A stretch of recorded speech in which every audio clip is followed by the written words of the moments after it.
कानपुर में एक मुस्लिम रिक्शे वाले की पिटाई के बाद जब आरोपी गिरफ्तार हो गए तब बजरंग दल के लोग डीसीपी का दफ्तर घेर लिए, हनुमान चालीसा का पाठ करने लगे। दिल्ली में जंतर मंतर पर कुछ लोग जमा होकर मुस्लिम समुदाय के नरसंहार के नारे लगाने लगे। दिल्ली की एक अदालत इस मामले के आरोपी को कहती है कि यह तालिबान का राज नहीं है, बहुलतावादी समाज में कानून का राज बहुत जरूरी है।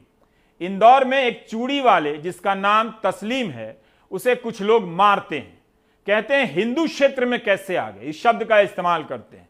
कुछ लोगों के खिलाफ मामला दर्ज होता है तो चूड़ी वालों के खिलाफ भी दर्ज हो जाता है, फिर लोग थाने घेर लेते हैं बड़ी संख्या में। आप बिल्कुल ना घबराएं, क्योंकि दिल्ली की एक अदालत के जज ने कहा है यहां तालिबान का राज नहीं है।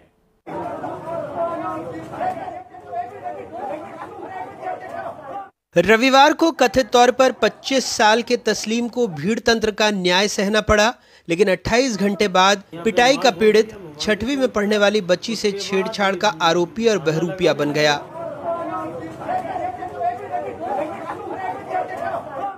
शिकायतकर्ता के घर से बमुश्किल 500 मीटर की दूरी पर उसे पीटा गया। नाबालिग ने अपनी शिकायत में आरोप लगाया है कि उसके घर एक चूड़ी बेचने वाला लड़का आया, नाम पूछने पर अपना नाम गोलू पिता मोहन सिंह बताया और अधजला वोटर आईडी कार्ड दिखाया। मेरी माँ पैसे लेने अंदर गई तो मेरा हाथ बुरी नियत से पकड़कर सहलाने लगा। मैं चिल्लाई तो आसपास रहने वाले भैया और माँ अंदर से आ गए तो वो गुस्से में धमकी देकर भागने लगा। आसपास के भैया लोगों ने उसका पीछा कर पकड़ा, फिर मुझे नहीं मालूम क्या हुआ।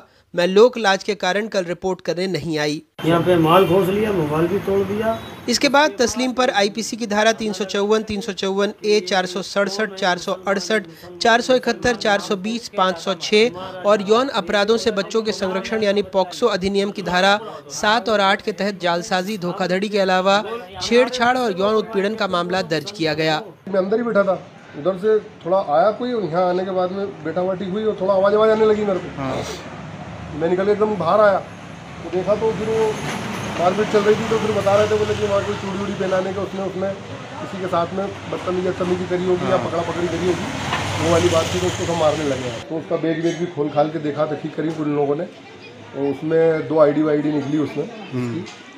आईडी वैसे मैंने पढ़ी तो नहीं, लेकिन हाँ निकली बैग में से तो 2 आईडी थी। काउंटर केस बना के इस केस को ख़त्म करने का प्रयास किया जा रहा है।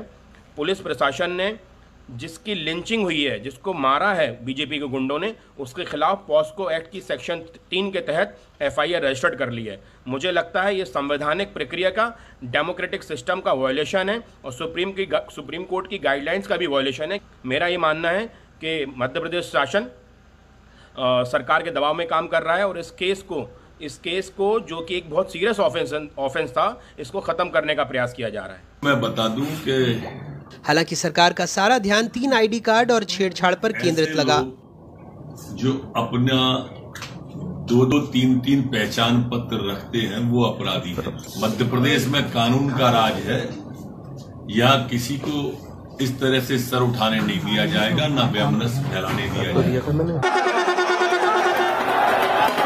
इस बीच इंदौर में हिंदू जागरण मंच ने मंगलवार को बड़ा प्रदर्शन किया। संगठन के कार्यकर्ता हजारों की तादाद में रीगल चौराहे पर सुबह 9 बजे से ही जुट गए। 150 पुलिस अफसरों की टीम जगह जगह तैनात थी। ड्रोन से भी भीड़ की निगरानी की गई। घटनाएं जो भी हैं इन पे अंकुश लगाया जाए। लव जिहाद, लैंड जिहाद की जो घटनाएं शहर में बढ़ रही है, इन पे भी अंकुश लगाया जाए।